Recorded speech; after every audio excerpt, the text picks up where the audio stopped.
अस्सलाम वालेकुम दोस्तों, मैं हूं अज़ीम महमूद और आप देख रहे हैं मिस्टर इंजीनियर। दोस्तों, आज की इस वीडियो में मैं आपको यूपीएस इन्वर्टर की वायरिंग करने का तरीक़ाकार बताऊंगा। चूँकि दोस्तों यकीनन हर बंदा ही यही चाहता है कि वो अपने घर की वायरिंग खुद करे, उसे पैसे ना देने पड़े कारीगर को। तो दोस्तों, अगर आप वाकई में वायरिंग का काम थोड़ा थोड़ा बहुत या आहिस्ता आहिस्ता से ज़्यादा सीखना चाहते हैं तो आप मेरे चैनल को ज़रूर सब्सक्राइब कर लें और आज की ये वीडियो ज़रूर देखें। हो सकता है ये वीडियो थोड़ी सी ज़्यादा लंबी हो जाए, क्योंकि आज की इस वीडियो में मैं स्टेप बाय स्टेप आपको हर चीज़ के बारे में बताऊंगा कि आप अपने पुराने यूपीएस को या नए यूपीएस को या सादे इन्वर्टर को, हाइब्रिड यूपीएस या जो कोई भी किसी किस्म का यूपीएस है, उसको आप अपनी वायरिंग में कैसे ऐड कर सकते हैं। मुझे काफ़ी सारी रिक्वेस्ट आ रही थी कि यार प्लीज़ हमें वायरिंग का तरीकाकार बताएं। हमारे घर में इन्वर्टर है, हमें अलहदा से उसके साथ एक्सटेंशन लगानी पड़ती है। हम चाहते हैं कि हमारा जो इन्वर्टर है वो हमारे बोर्ड के साथ काम करे और हमें बार बार ये एक्सटेंशन वगैरह का चक्कर ना करना पड़े। तो मुझे आउट ऑफ कंट्री यानी कि पाकिस्तान से अलहदा भी दूसरे ममालिक से भी रिक्वेस्ट आ रही थी कि दोस्त यार हमें ये बताओ कि हम वापडा भी आ रही होगी और यूपीएस भी इधर लगा देंगे तो यूपीएस ख़राब हो जाएगा। तो दोस्तों आज की आप ये वीडियो देखते रहें। तो आज की इस वीडियो में मैं आपको बताऊंगा कि कैसे आपने वायरिंग करनी है। दोस्तों, सबसे पहले आपके पास यूपीएस या इन्वर्टर होना ज़रूरी है। जैसा कि आप ये देख सकते हैं, मेरे पास होमेज का एक पुराना यूपीएस है, ठीक है, और उसके साथ बैटरी बैंक अटैच है। मैं भूल जाता हूँ 1 मिनट के लिए कि मेरे पास ये प्रोटेक्टर है, ये जो कुछ भी लगा हुआ है, ये मैं हर चीज़ को एक मिनट के लिए भूल जाता हूँ, सिर्फ आपको समझाने के लिए। आप यूँ समझ लें ये है ही नहीं इसके साथ। आपके पास सादा बोर्ड है, चाहे इस तरह का है चाहे लकड़ी वाला दूसरा जो आम हमारे गाँव में लोगों के पास होता है, ठीक है, और एक यूपीएस है या इन्वर्टर है। अब आप चाहते हैं कि आपका जो इन्वर्टर है वो इसके साथ आपको अलहदा से एक स्विच या आपको बोर्ड ना लगाना पड़े, आपकी वायरिंग में ऐड हो जाए। तो दोस्तों चलते हैं इस जानिब। सबसे पहले आपके पास एक वायर का पीस होना चाहिए। जैसा कि आप ये देख सकते हैं, मैं छोटा सा वायर का पीस लेके आया हूँ जो कि मैं इस बोर्ड में लगाऊंगा, ठीक है। अब मैं इस बोर्ड को खोल लेता हूँ, मोबाइल को स्टैंड पर लगाता हूँ और डिटेल के साथ इसके मुताल्लिक बात करते हैं। जी तो दोस्तों, अब मैंने बोर्ड को ओपन कर लिया है, ठीक है, और मैं अब आपको ये बताता हूँ कि आपने इसको कैसे अपने यूपीएस के साथ ऐड करना है। आपने जो वायर का पीस लेके आए हैं उसको पकड़ लेना है और सबसे पहली बात, जब आपने ये काम स्टार्ट करना है, क्योंकि ये लाइन अभी चालू है, ठीक है, चालू लाइन में काम करना जो है वो मुश्किल होता है, जिसे लाइन ऑन कहते हैं। तो सबसे पहले आपने अपनी प्रोटेक्शन करनी है, क्योंकि सबसे पहला जो काम है वो अपनी प्रोटेक्शन है। अगर आप अपनी प्रोटेक्शन नहीं कर सकते तो आप ये काम ना करें, क्योंकि आपकी ज़िंदगी से बढ़कर कोई चीज़ नहीं है। आप ऐसा करें कि एक लकड़ी का स्टूल लें या कुर्सी लें या प्लास्टिक की कुर्सी ले लें, उसके ऊपर खड़े होकर काम करें, ताकि आपको अगर ये फेज़ वायर टच करती है तो आपको शॉक ना लगे, ठीक है। तो अब दोस्तों मैं आपको अपने यूपीएस की जानिब लिए चलता हूँ। ये हमारे पास यूपीएस है, पावर बैंक भी है, तो मैं इसको ऑन करता हूँ। अब यहाँ पर आपको एक बात बताता चलूँ कि मैं आपको सिंगल वायर की वायरिंग सिखाऊंगा, क्योंकि डबल वायर में फ़ायदा भी है और नुकसान भी है। नुकसान ये है कि आपकी वायर ज़्यादा ज़ाया होती है, और फ़ायदा उसका ये है कि आपकी जो ये यूपीएस से आउट निकलती है ये अच्छे तरीके के साथ आपकी लोड को मिलती है। तो सबसे पहले मैं इसे ऑन करता हूँ और पहले टेस्ट कर लेते हैं इसके अंदर कौन सी वायर में फ़ेज़ आ रहा है। इस वायर में फ़ेज़ आ रहा है या इस वायर में। वैसे भी इसके ऊपर लिखा होता है, ये देखिए लिखा हुआ है एन और एल। एन का मतलब है ये न्यूट्रल है, एल का मतलब है लोड। ये हमने जो लाइव वायर, सॉरी लोड कह रहा हूँ, लाइव वायर जो है ना, इसे हमने लेना है। यहाँ पर हमने अपनी वायर लगानी है लाइव में, न्यूट्रल में नहीं लगानी, क्योंकि न्यूट्रल जो है वो इधर से ही डायरेक्टली कनेक्ट होती है इस वायर से, मेन से। ये खुद ही इधर से वापस चली जाएगी, इसको हमें लगाने की ज़रूरत नहीं है। तो सबसे पहले मैं इसे ऑन करता हूँ। हमारा यूपीएस ऑन हो गया है। अब इसको मैं टेस्ट करता हूँ। मोबाइल का फ्लैश ऑन है, जिसकी वजह से आपको ये नज़र नहीं आ रहा, इसकी एलईडी ग्लो कर रही है। मैं ज़रा इसको टेस्ट करने के लिए आपने अपनी एक उंगली को या दूसरी उंगली को ऐसे ग्राउंड कर देना है और आप ऐसे लगाएंगे ना पीछे उसके हाथ, तो आपको ये टेस्टर ग्लो करता नज़र आएगा। तो मोबाइल का फ्लैश ऑन होने की वजह से ये ग्लो ठीक से नहीं कर रहा, ठीक है। चलें ठीक है, ये हमारे पास इधर लोड आ गई। यहाँ पर सॉरी लोड कह रहा हूँ, लाइन। यहाँ हमने यहाँ से एक वायर लेनी है और हमने लाकर इस जगह पर लगानी है। अब मैं मोबाइल को स्टैंड पर लगाता हूँ और आपको बताता हूँ कि कैसे लगानी है। जी तो दोस्तों, अब सबसे पहला जो एहतियात वाला करने वाला काम ये है कि मैं आपको ये दिखाऊं पहले कि आपने इनमें से फेज़ वायर को ढूंढना है कि इनमें से वायर फेज़ कौन सी है। उसका तरीकाकार मैं आपको बताता चलूँ कि जो फेज़ वायर होगी वो तकरीबन सारे ये जो ऑन ऑफ वाले स्विच होते हैं इनके अंदर नीचे वाली साइड पर लगी होती है। ये देखें, आपको टेस्टर मेरे ख्याल से ग्लो करता नज़र आ रहा है। ये देखें, आपको नज़र आ रहा है टेस्टर ग्लो करता। ये देखें, मैं जैसे ही हाथ लगाता हूँ तो इसका मतलब है ये यहीं पे कहीं पे होगी। तो अब मैं कैसे ढूंढूं? ये सिंगल वायर आपको नज़र आ रही है, ये नीचे लगी हुई, इसके अलावा और कोई वायर नीचे नहीं लगी हुई। आपने फेज़ वायर जो आपके मीटर से या आपके डीबी से आ रही है, आपने उसको ढूंढ लेना है। तो मैंने घर की वायरिंग खुद की है, इसलिए मुझे पता है ये मेरी यही फेज़ वायर है। मैं इसको ओपन करता हूँ। आपको मैं यहाँ पर एक बात बताता चलूँ कि मैं यहाँ पर चाहता हूँ कि मेरे जो ये इस कमरे का सारा लोड है, जितने भी ये एनर्जी सेवर्स हैं और फ़ैन है, फ़ैन तो खैर अभी लगाया नहीं, तो मैं चाहता हूँ ये जितने भी मेरे एनर्जी सेवर लगे हुए हैं ये सारे ही मेरे यूपीएस के ऊपर ऑपरेट करें। ठीक है, तो मैं ऐसा करता हूँ, इस फेज़ वायर को निकाल देता हूँ इसमें से। पहला तरीकाकार, ये पहला तरीकाकार है। तो जैसे ही मैं इसे निकालूंगा तो लाइट चली जाएगी। तो मैं आपको दिखाता हूँ, ये देखें लाइट चली गई है। अब मेरी जो डीसी लाइट्स हैं वो ऑन है और जो इस वक्त बैटरी पर चल रही हैं, इसलिए रोशनी कम हो गई है। ये देखें, आपको ग्लो करता नज़र आ रहा होगा। मैं इधर से दिखाता हूँ, ठीक है। ये फेज़ वायर को मैंने बिल्कुल ठीक निकाला है। इसको मैं बड़ी ही एहतियात के साथ ऊपर कर देता हूँ ताकि ये मेरे हाथ को टच ना करे।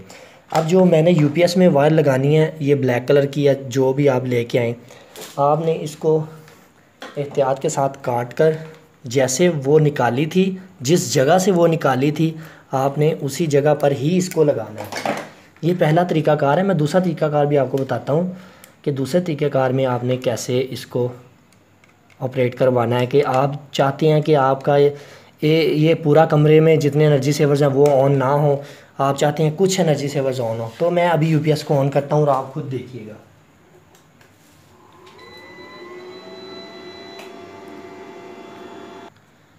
जी तो दोस्तों, मैं यूपीएस को ऑन करता हूँ, आप देखिएगा यूपीएस ऑन हो रहा है। ठीक है, आपके सामने देखें कि मैंने यूपीएस को ऑन किया तो ये ऑन हो गया। यहाँ पर एक बात मैं आपको और बताता चलूँ कि जब आपने यूपीएस को ऑन करना है तो आपने ये वाला स्विच ज़रूर लगाना है। कौन से वाला? जो कि आपके यूपीएस को पावर सप्लाई देता है, क्योंकि इसी ने ही न्यूट्रल को बैक देना होता है। ठीक है, ये वाला प्लग आपने ज़रूर लगाना है।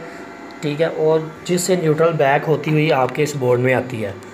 अगर आप सिंगल वायर ही इसको देंगे तो आपका ये सर्किट नहीं चलेगा। ठीक है, इसलिए आपको न्यूट्रल वायर ज़रूर देनी पड़ती है उस वक़्त जब आपका यूपीएस चार्जिंग मोड में हो। ठीक है, अब तो ये तो था तरीकाकार के सिंगल तार को कैसे हम यूज़ करें, कि हम अपने पूरे कमरे में कैसे इस वायरिंग को अटैच करें। कि मैं चाहता था कि मेरे पूरे कमरे में ये जो है ना पूरी लाइट्स को ऑन करें, मेरे फैंस वगैरह को। अब यहाँ पर बात आती है कि मैं अब ये चाहता हूँ कि मैं सिर्फ एक एलईडी या एक जो एनर्जी सेवर है उसको मैं सिर्फ यूपीएस पर चलाऊँ। उसका तरीकाकार क्या होगा? जी दोस्तों, अब उसको लगाने का तरीकाकार ये है कि मैं चाहता हूँ कि मेरा जो एक बल्ब है वही सिर्फ यूपीएस के ऊपर ऑन हो। तो जो बल्ब आप चाहते हैं पहले आप उसे ऑन करके चेक कर लें कि आप कौन सा बल्ब चाहते हैं। अब मैं मिसाल के तौर पर ये वाला एक बल्ब जो कि ऊपर लगा हुआ है, अगर आपको मैं दिखा सकूँ, ये वाला मैं चाहता हूँ इसको मैं यूपीएस के ऊपर ऑपरेट करूँ बकाया सारे लाइट जाने पर, चाहे बंद भी रहें तो मुझे कोई मसला ना हो। तो मैं इसके लिए सबसे पहले इस फेज़ को ऊपर कर लेता हूँ ताकि मुझे टच ना करे। तो ये जो आपको नज़र आ रहा है ये इसकी वायर ये है। मैंने इसके बटन को ऐसे ऑन ऑफ करके देखा है, ये यहाँ पर इसकी वायर आ रही है। तो इसके नीचे जो फेज़ है आपने उसको निकाल देना है। जो आपने वापदा से फेज़ आ रहा है उसको आपने निकाल देना है। ठीक है, मैंने निकाल दिया। हो सके तो इसको काट दें। तो ठीक है,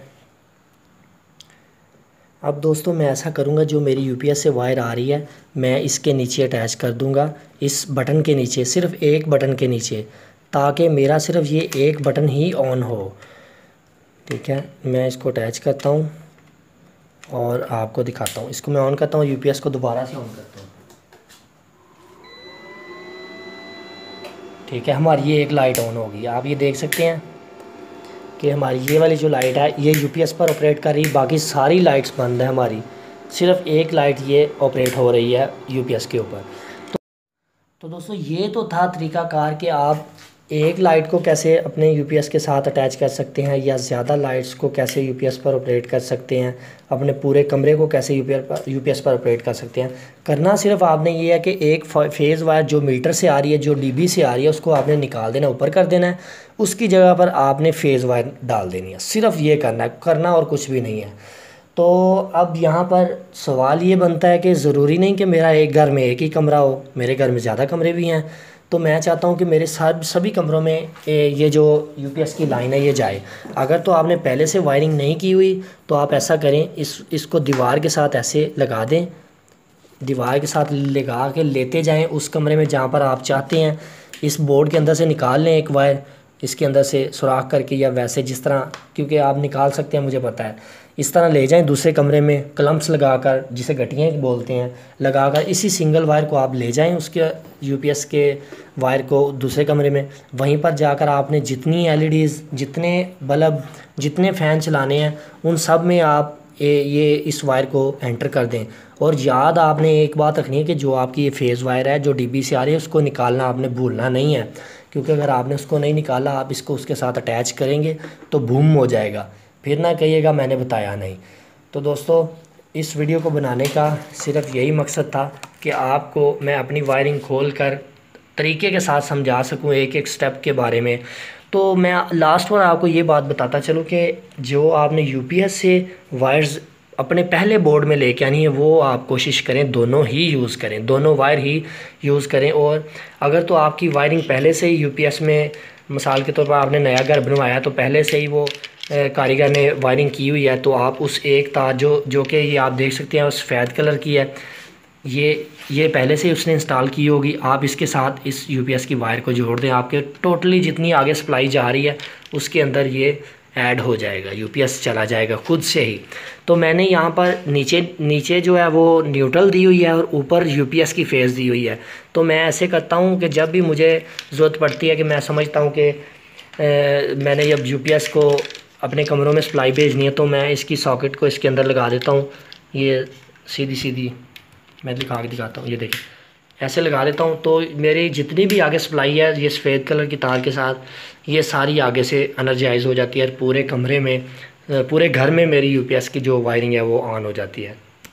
तो दोस्तों इस वीडियो को बनाने का सिर्फ यही मकसद था कि आपको स्टेप बाय स्टेप समझाया जाए। तो उम्मीद करता हूँ आपको कंप्लीट स्टेप्स की समझ आ गई होगी। तो अगर आपके ज़हन में कोई किसी भी किस्म का सवाल वायरिंग के मतलब है तो आप मुझसे पूछ सकते हैं। इंशाल्लाह मैं जहाँ तक हो सका आपकी हेल्प करूँगा। और दोस्तों रमज़ानुल मुबारक है और आपको पता है टाइम पहले भी नहीं होता, रमज़ानुल मुबारक में वैसे भी टाइम बहुत शार्ट हो जाता है। तरावियों का अहतमाम करना, नमाज़ पढ़ना, ये सब कुछ फिर उसी में आ जाता है। तो वीडियो को बनाना थोड़ा सा मुश्किल हो जाता है। तो माज़रत के साथ अगर किसी की रिक्वेस्ट मैं पूरी नहीं कर सकता तो सॉरी यार। मैं इंशाल्लाह कोशिश करता रहूँगा कि रमज़ान में मैं टाइम निकाल कर आपकी ये रिक्वेस्ट को पूरा करूँ या रमज़ान के बाद आपकी रिक्वेस्ट को पूरा करूँ। तो आपसे यही गुजारिश है कि आप मेरी वीडियो को लाइक ज़रूर किया करें, क्योंकि जब भी मैं शाम को अपनी वीडियोस को दोबारा से ओपन करता हूँ देखने के लिए कि कितने लोगों ने इसको पसंद किया है, जब लोग पसंद करते हैं तो मेरी हौसला अफजाई होती है। तो मैं समझता हूँ कि यार वाकई मैंने अपना हक़ अदा किया है, मैंने लोगों की खिदमत की है। तो मेरी वीडियो को ज़रूर लाइक किया करें।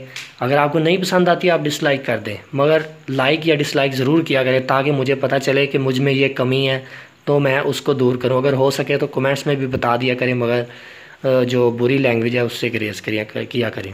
तो दोस्तों बातें बहुत सारी हो गई हैं, उम्मीद करता हूँ आपको इन सब चीज़ों की समझ आ गई है।